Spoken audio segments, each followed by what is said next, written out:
Good morning. Thank you so much for joining today's webinar. You know, for me, it is so hard to imagine a more timely topic than today's webinar.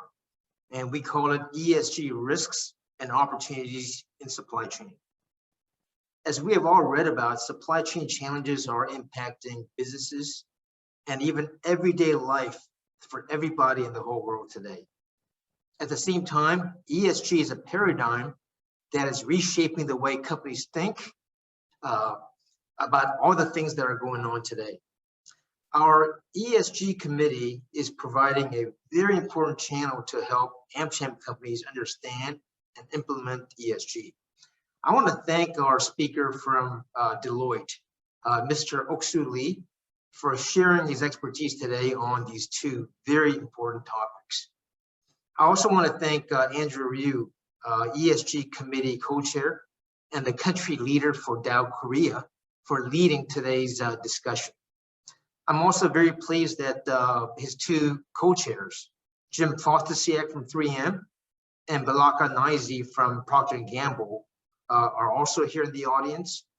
And you should know that these three leaders from three iconic US companies are doing a fantastic job in helping us better understand the importance of ESG.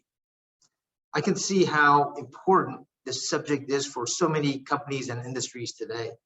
I know we have with us today, FedEx, Chevron, Pfizer, Maximus, Nike, and so many more companies that are here with us today.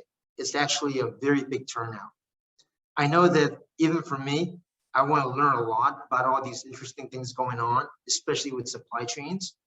And I hope that all of you could also take away a lot of value from today's webinar as well. So without further ado, let me now ask Andrew Ryu from DOW to really help kick this thing off today. Thank you so much, Andrew. Bye-bye. Thank you, James, for the kind introduction. As James mentioned, I'm one of the co-chairs for AMCHAM ESG committee, along with my colleague, Jim Fostasiak from 3M and Balaka Naizi from Procter & Gamble. I'm pleased to lead the discussion on our first committee event today. I hope to have an interactive session today, so please use the Q&A feature to ask questions at any time. And to the extent that we have time at the end of the session, we'll try to address your questions. And if you have any technical difficulties, please reach out to AMCHAM via the chat function. Now let me introduce our speaker today for our first event. Oksu Lee leads the CSE, which stands for Climate, Sustainability, and ESG team in Deloitte, Korea. As far as I know, he's the only certified public accountant in Korea with more than 10 years of experience in ESG and climate change. Oksu has led diverse projects in the field of climate finance and advanced numerous international organizations and government ministries on climate change. In 2013, he was awarded the Deputy Prime Minister's Commendation for his contribution to economic development in the climate finance sector. Now let me turn it over to Oksu so they can present on the ESG risks and opportunities in supply chain. Oksu? Yeah, thank you very much, Andrew, for your kind introduction. Hello, this is Oksu Lee from Deloitte, Korea. Today, I would like to present ESG risks and opportunities in supply chains. Let me share the presentation material first. Okay.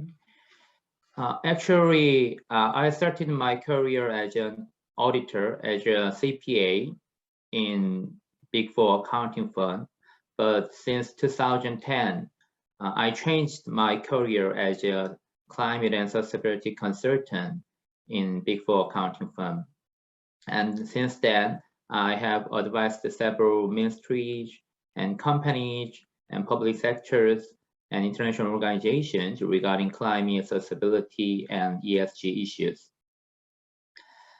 Even though today I'd like to focus on the risks and opportunities in supply chains, I have more experience regarding these issues, such as climate change, decarbonization, sustainable finance, ESG assurance, etc. So if you have any questions regarding those issues, please feel free to ask me.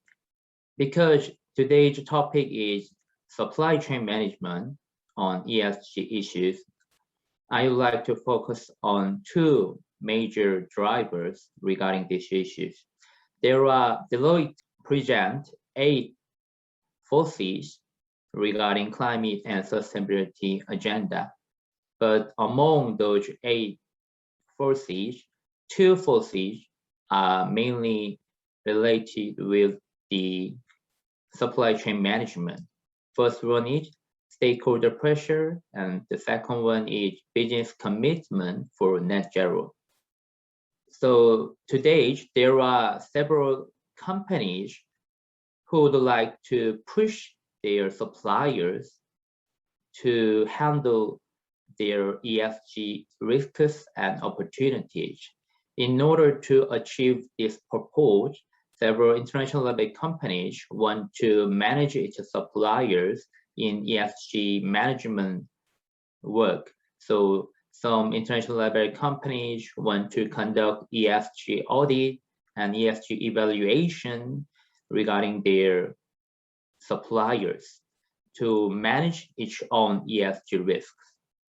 So it is critical to handle its own ESG risks and opportunities if it is SME, the small and medium enterprise.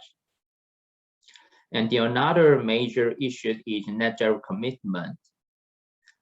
Several countries, several governments already announced net zero commitment by 2050. And in order to follow this government level net zero commitment, major companies also committed these net zero issues.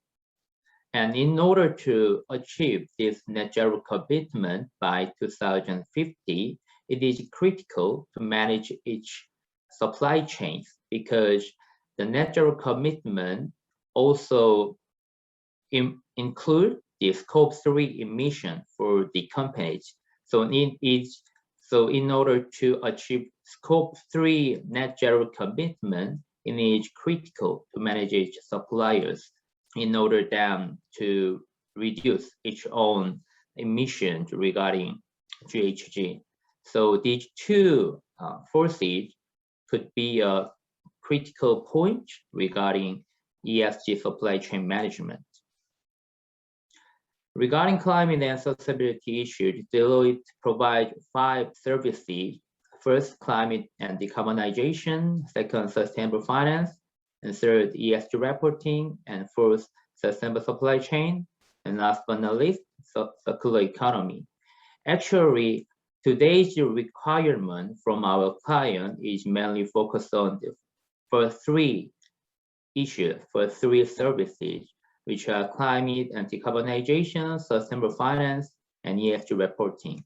So more requirement existed in those 3 issues, but more requirement and more needs is growing regarding sustainable supply chain issues. And I think since from next year, there will be more requirement regarding sustainable supply chain issues, because there are more works, more homework that companies have to do with these issues. Today, I would like to focus on 2 issues regarding sustainable supply chain. First one is sustainability evaluation and audit on suppliers, and the second one is net zero commitment. Actually, we advise several Korean companies regarding sustainability evaluation on suppliers. It is hard to say the specific company's name, but we recently advised one of top Korean company in battery business sector, and they would like to set up sustainable supply chain management system, the framework, in order to reduce each risk regarding ESG matters on each supplier chains. And actually, there are more and more initiatives and pressures regarding sustainable supply chain management. And in order to manage those external issues, several companies would like to set up its own management regarding sustainability supply chain. Actually, more ESG and sustainability evaluators, they would like to, because recently they emphasizes the importance of sustainable supply chain management work, and such as GRI and TCFD, each kind of disclosure guideline, they are adding more indicators regarding sustainable supply chain. And DJSI, MSCI, and in Korea, KCGS, those evaluators, those ESG-related evaluators, they are also emphasizing the importance of sustainable supply chains. And in order to handle these external pushes, external pressures, the company has to set up its own sustainable supply chain management system and framework. So the reason why recently major Korean companies would like to set up its own system, and we are currently advising those companies in order to set up these issues. And there are several international level initiatives and entities who provide the supplier evaluation on ESG matters. For example, there is ecovadis. So ecovadis is an evaluation entity who are providing evaluation result to the major companies. So if some company want to receive ESG score of each suppliers, they could receive data from ecovadis. And ecovadis requests related information to this company's suppliers, and then the supplier and many SMEs and many companies are already received this kind of a request from ecovadis. So if you are a suppliers of international companies, it is important to receive some point of score with ecovadis or other related ESG evaluators. There are several ESG related guidelines and evaluation companies nowadays, and some are international level entity and some are Korean level entity. And many companies have several characters regarding which evaluation guideline or evaluation entity they want to use. So it is important to know what kind of ESG guideline or ESG evaluation entity the client, the customer wants, and then it is important to respond to those ESG guidelines or evaluation entity methodologies in order to handle the needs, the request of the customer and clients. Actually, we advise several Korean companies to set up sustainable supply chain management work, but we are also doing sustainability audit for our client. Actually, recently, we received some requests from Italian company to conduct sustainability audit for each suppliers located in Korea. And we received some audit points from our client through Deloitte, Italy, and we conducted sustainability audit. We combine this point from client and Deloitte own sustainability audit items, and then we conducted the sustainability audit for those two Korean suppliers. And there is some kind of request to meet some point of score for this sustainability audit. So and this kind of issue, this kind of work is not just for Italian company or Korean company, but for every companies in international world. So it is, and the growing of this kind of sustainability audit niche, and it will be the nature of this kind of work, it will be growing. So it is important to manage, to handle this kind of request regarding sustainability audit. And these are the examples when we conduct the sustainability audit. So it's just an example, but you can think what kind of items the customer and client want to look at when they conduct sustainability audit through professional firms. Also, recently, we conducted several works regarding ESG DD, ESG due diligence. Actually, it's not closely related to the sustainable supply chain, but it is also important because many investors, many private equities and asset managers, they would like to conduct ESG DD, due diligence, when they invest to target companies. And among the checklist of this ESG DD, the indicators regarding sustainable supply chain management are growing, are expanding on this kind of ESG checklist for ESG DD. So in order to manage, in order to tackle the request of investors, it is also important to set up its own sustainable supply chain management system. And I would like to emphasize another major issue, which is net zero commitment. As I already said, several governments, including Korean government, already announced the net zero commitment by 2050. And in order to follow this government's commitment, several Korean companies also announced net zero commitment. For example, the SK or LG or other major private sector companies, and also the public sector companies, they are already announced the net zero commitment. The target period is varied, but they are most of them are already announced the net zero commitment. And these days, they are trying to make a roadmap, a strategy to achieve this commitment. And we advise several companies nowadays to set up this kind of net zero commitment roadmap in order to achieve this commitment. And actually, regarding climate change issues, it is important to know that it is not just qualitative or not feasible one.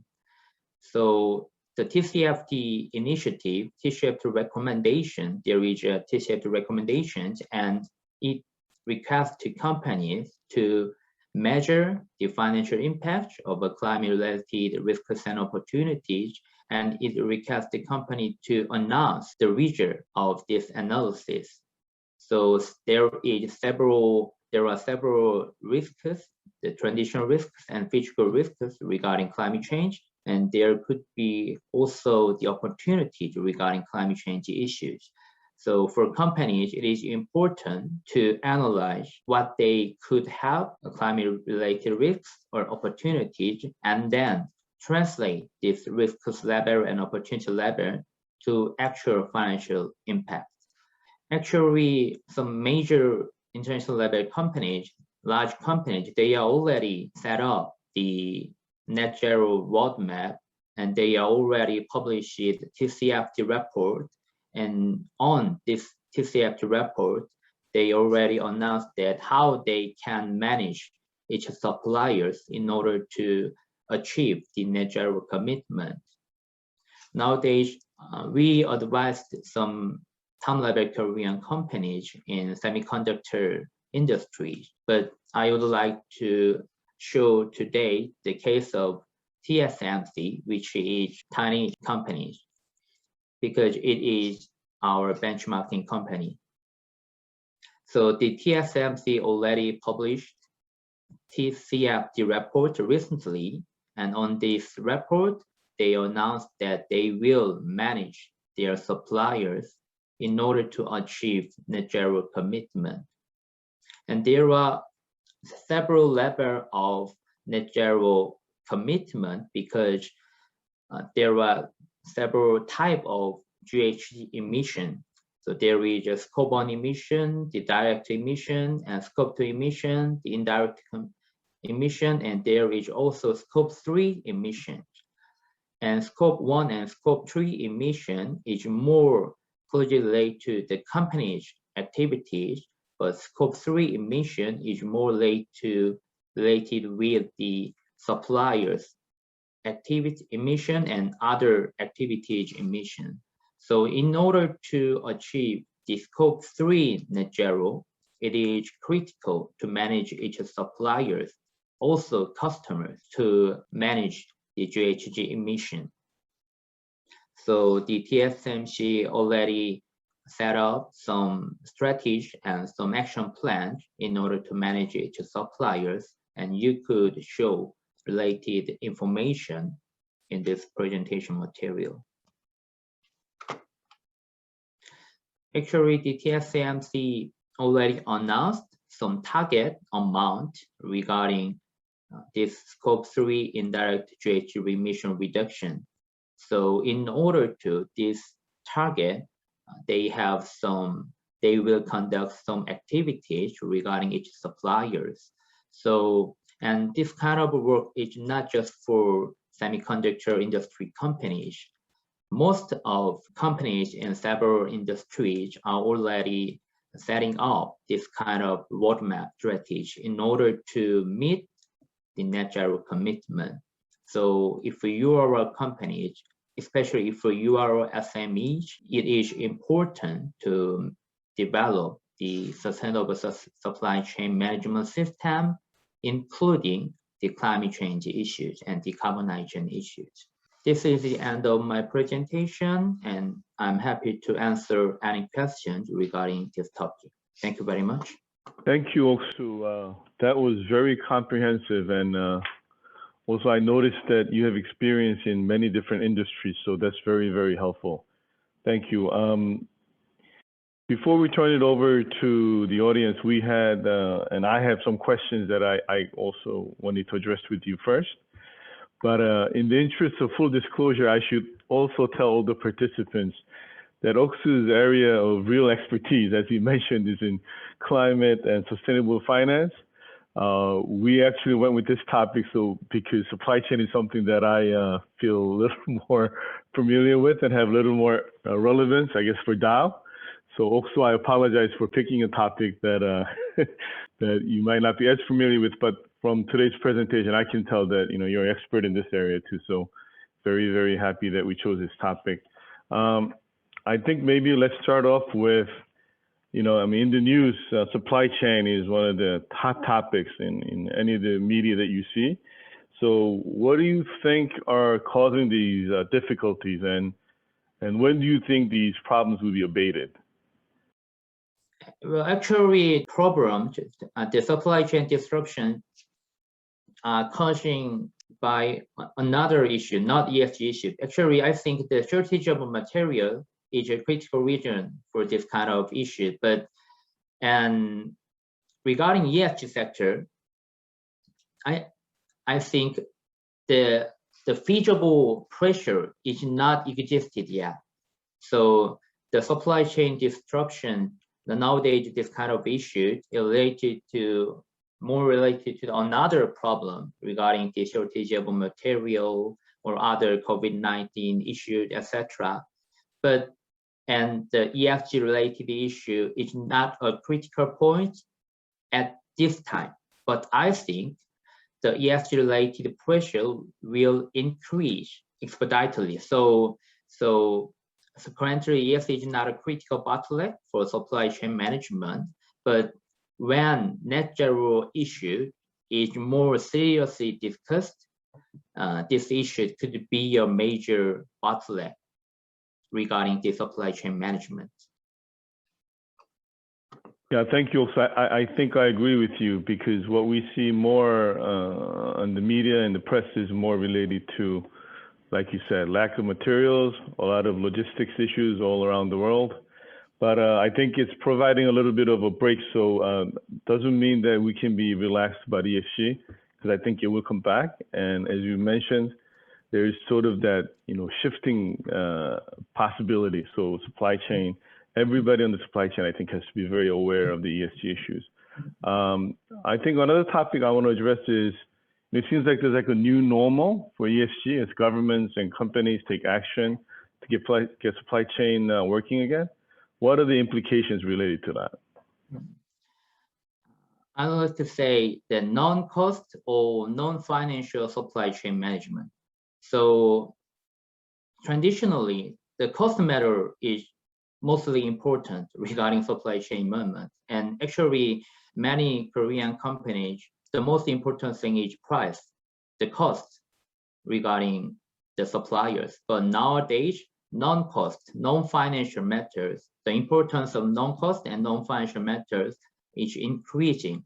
And this kind of trend could be a new normal regarding ESG, especially for supply chain. So when some companies conduct and evaluate each suppliers, traditionally they make sure the most point of evaluation is derived from the financial matters. But nowadays, the environmental issues and social issues and governance issues, this kind of non-financial indicators are also important. Still, it is not more important than financial matters, but the importance of this kind of indicators is increasing. So this kind of a trend could be a new normal regarding sustainable supply chain management. Yeah, and I think, I listened to some of the earnings releases, Dow especially, but for other companies also. But so I think you noticed that, yes, financial metrics continue to be very, very important, but ESG is also very, very prominent. Dow, in fact, had a very big investor day about a week ago, and we spent a lot of time talking about our ESG efforts. So I think it's definitely a new normal. I don't think it's a trend. So I think it's something that will stay on. So, all companies have to keep their focus on their ESG efforts and make sure that everything gets implemented. Another topic that you mentioned was Korea's net zero commitment. So other countries are doing the same. Europe, US, Europe, for instance, has regulations regarding carbon tariffs. A lot of other actions being taken to achieve net zero. Can you discuss a little about what the Korean government's doing, regulations, incentives to achieve net zero, and what the companies and industries should do to prepare for that? Mm-hmm. Actually, as you already might know, Korea already have a KETS system, so Korean emission trading system. So in order to achieve net zero commitment, more target will be more. The company has to have more target regarding GHG reduction. So it is depends on the government activity, but everybody knows that the GHG emission reduction target will be increased. So if you are a company under KETS, it is important to prepare this kind of target increase in order to net zero commitment, and this is a regulation to achieve the net zero commitment. But nowadays, the Korean government and especially the national banks, they are preparing some program in order to support the company to achieve net zero commitment. For example, I recently advised some national banks, including KFIM or Korean Development Bank. They are preparing some financial program to support the company's activities regarding GHG reduction. So, and other commercial banks in Korea are also preparing those programs, such as green loan program or carbon spread loan program, etc. So it is important to use this kind of financial support program by the national banks or other kind of financial institution. And also Korean government prepared the KRE 100 initiative, and nowadays they are preparing some specific system to conduct this KRE 100 initiative. So it is also important to handle this kind of initiative when you have a lot of emission, GHG emission regarding scope 2, the electricity methods. Very good. Thank you, Oksu. And this question, I think, is a little bit of a speculation on your part. So I'm not going to hold you to giving the right answer. But, you know, in light of what's going on, how much time do you think companies have to, you know, to come in compliance with climate change? And, you know, are the companies in Korea ready? Other companies maybe outside of Korea? What is your view on the readiness? Yeah, actually, it's not easy to answer, but I think I would like to specify the level of a company and the type of emission. So regarding the climate change issue, I think large companies, most of large companies have some strategy. So I think I can say that they are ready, not perfectly, but they are ready to handle this climate change issues. And they are keep doing some kind of work in order to handle this climate change issues. But most SMEs, the small or medium enterprise, I think they are not ready in order to handle this kind of climate issue. So it is important to support or manage these SMEs regarding climate change issues. And regarding emission types, I think the scope 2 emission, the work regarding scope 2 emission, I think in global level and in Korean level, we are ready because there is RE 100 initiative to achieve the reduction of scope 2 emission. So we are ready and we can do something regarding scope 2 emission. But regarding scope 1 and 3 emission, I think globally we do not ready because especially in order to reduce scope 1 emission, it is critical to not use the core related materials or energy related material, etc. But in current stage and in current level of technology, it is hard to replace those materials to more clean and more green materials, and it needs some time to replace our technologies. So for this issue, we are not ready for scope 1 emission and scope 3 emission, but I think there will be more technology development because some companies are and the government already prepare the CCUS, the carbon capture and storage technology, etc. And this kind of technology is required in order to achieve the scope 1 reduction target. Oksu, so I think you covered it a little bit in your presentation, but could you elaborate a little bit more on the difference between scope 1 and scope 2 and scope 3? Okay. The scope 1 and 2 is more directly related to the company's activities. So actually, if there is any emissions derived from the company's factory, it's a scope 1 emission. And especially if you are using some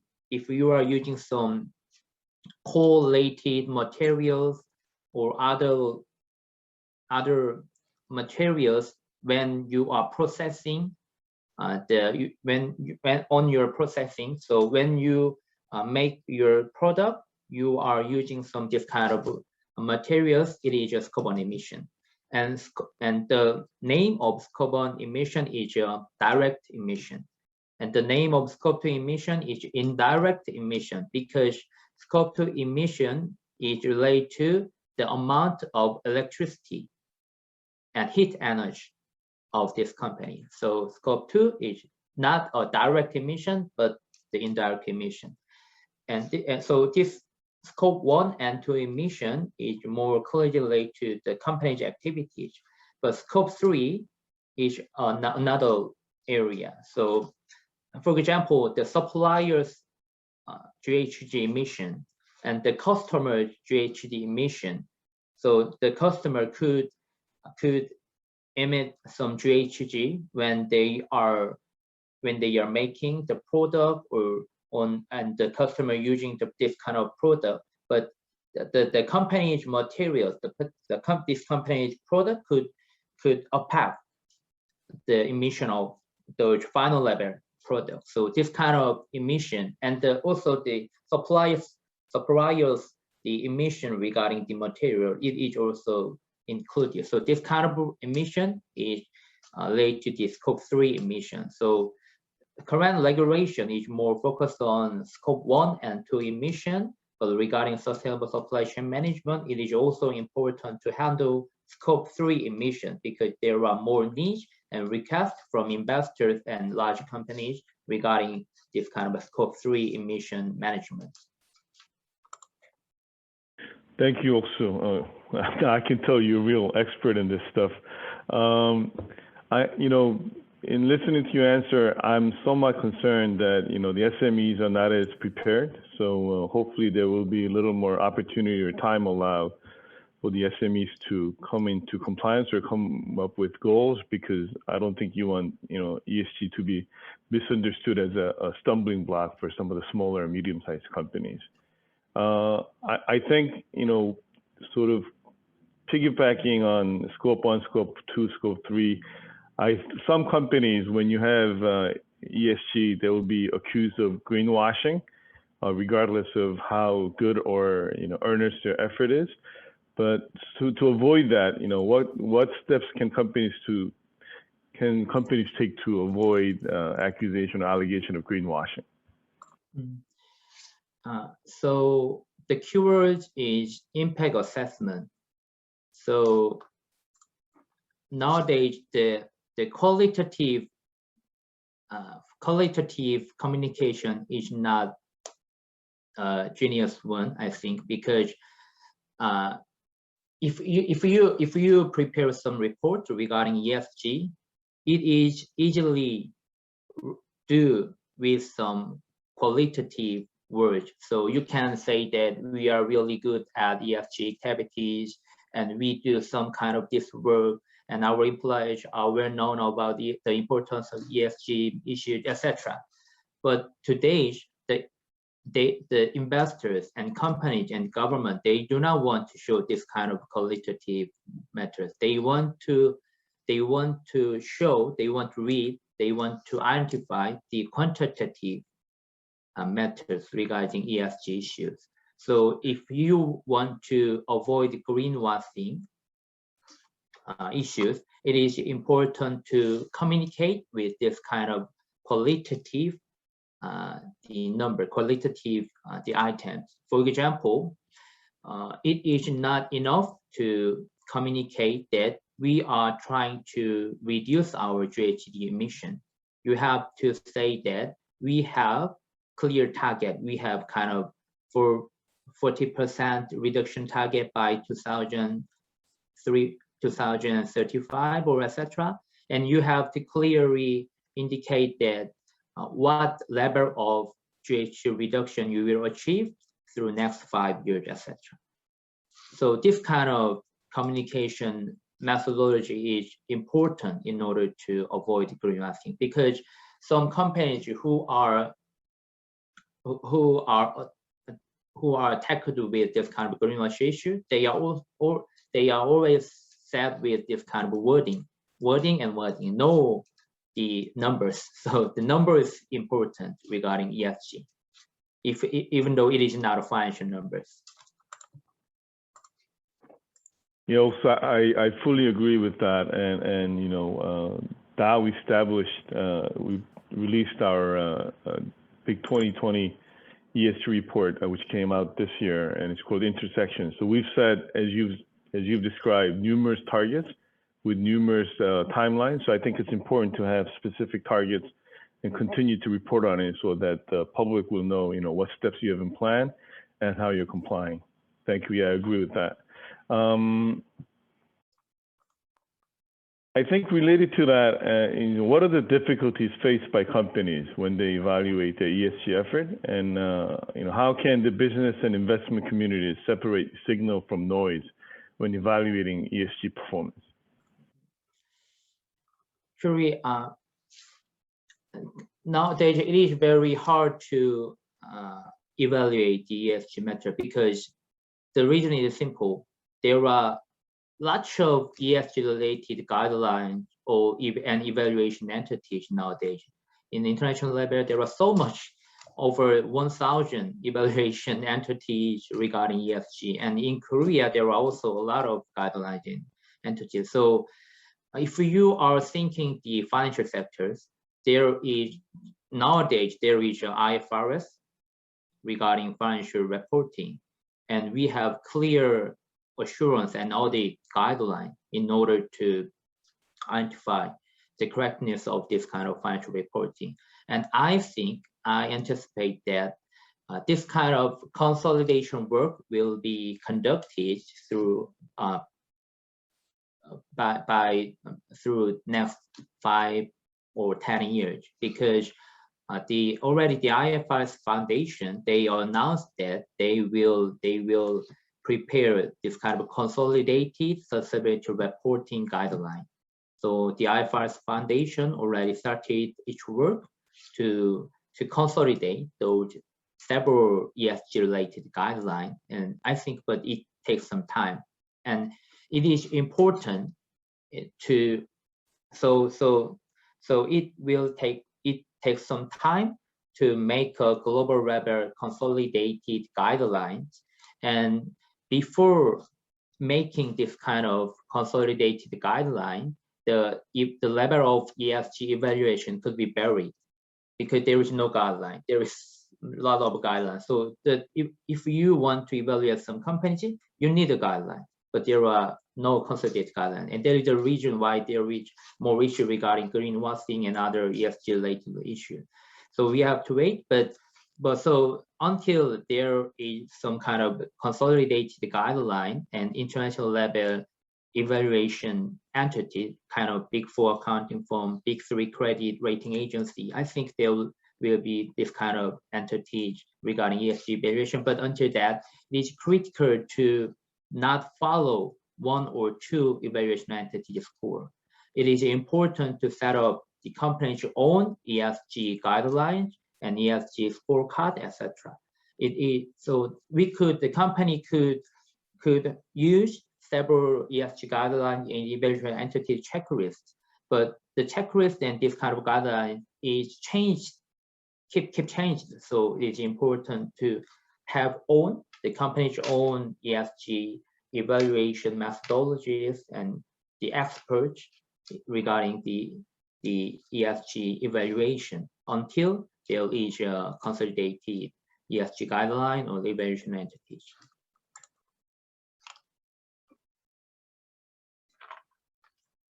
Thanks.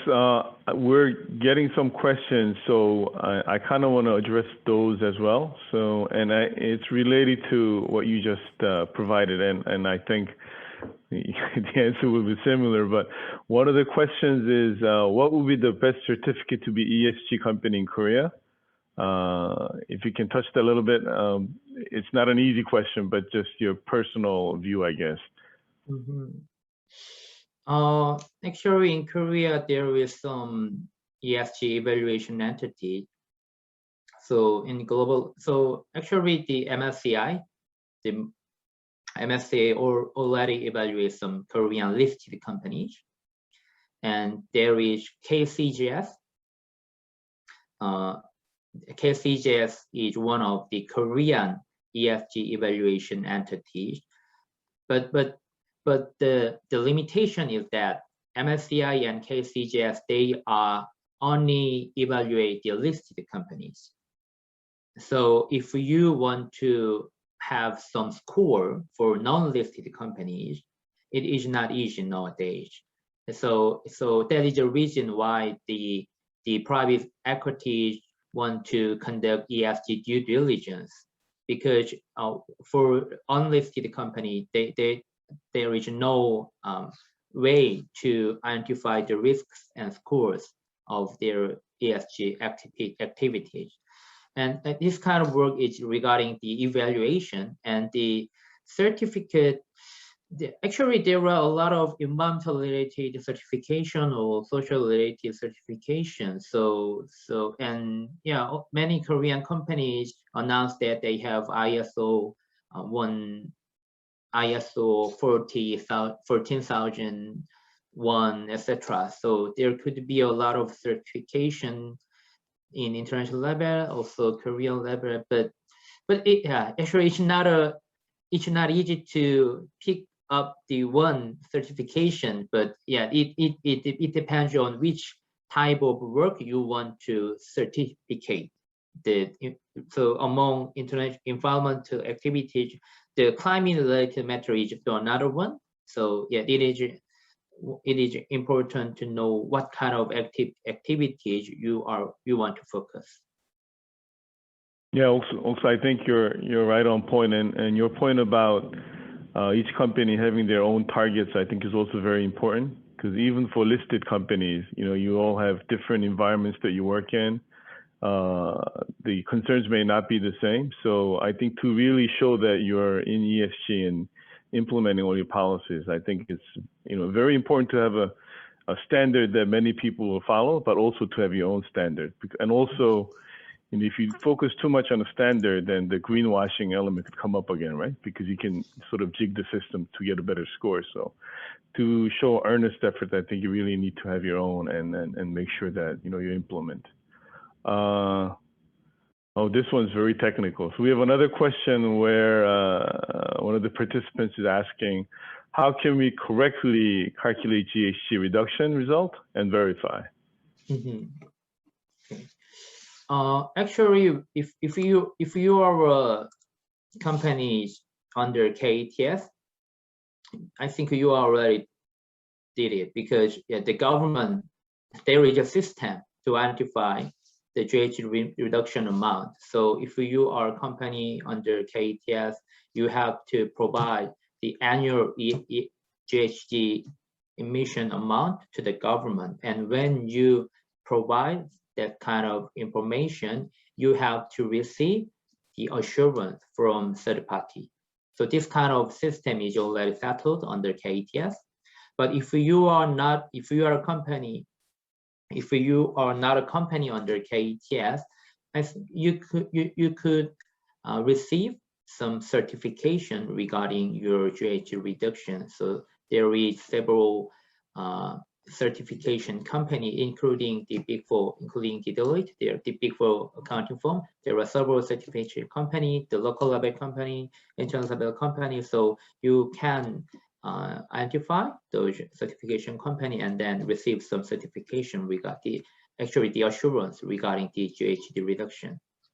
And actually, recently the Korean Development Bank, they launched the carbon spread loan program. And the concept of this loan program is that when company reduce some amount of GHG, the bank will reduce the interest rate of some level of interest rates. And in order to activate this loan program, it is important to certificate the GHG reduction amount for the bank. So the banks already selected some certification companies under KETS scheme, and the bank requested the company to receive the certification by this kind of certification company. So this kind of work is already activated in Korea, so you could refer this work.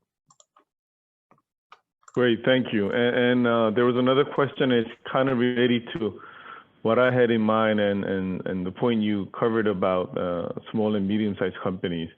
Now we're seeing, ESG impacting across the entire supply chain. So for companies that are using maybe smaller and medium-sized subcontractors, what are some of the risks and what can you do to maybe circumvent or minimize that?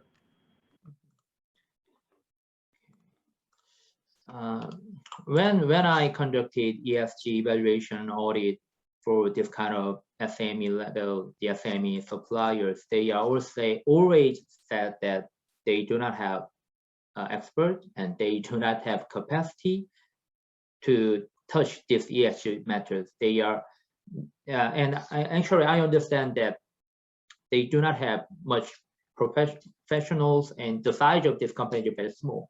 So it is not easy to handle ESG issues, but the importance of this kind of ESG issue is increased. So actually, in order to support this kind of SMEs and in order to reduce the risks through the supply chains, as I know, the most and a lot of international companies, they have some kind of supporting program for their suppliers, especially for ESG.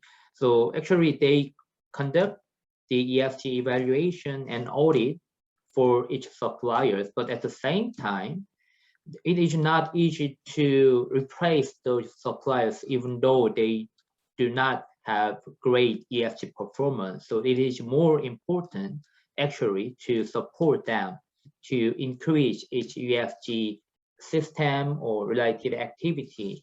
So this kind of supporting program, it could be very crucial to support this SME. And I think SME itself, it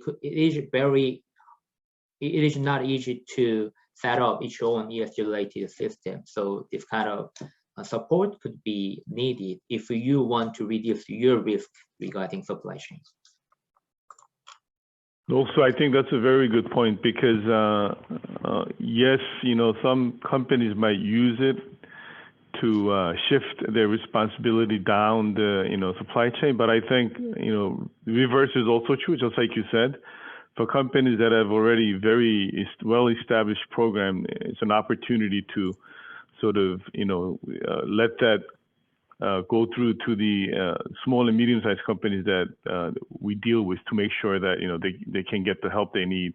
Because like you said, it takes a lot of resources, and it's important, I think, to the extent that it's already well established for some of the member companies, for AMCHAM, for instance, that to share it with other people we work with as well. Yeah, very good point. ESG, the governance portion, I think, I don't know if it's because it's too broad or too big an issue to tackle, so it doesn't get as much attention as environmental or social. So what do you think are the areas that we need to focus on? Some of the pillars that are being ignored, but they shouldn't be, and what companies can do to meet the governance leg of ESG?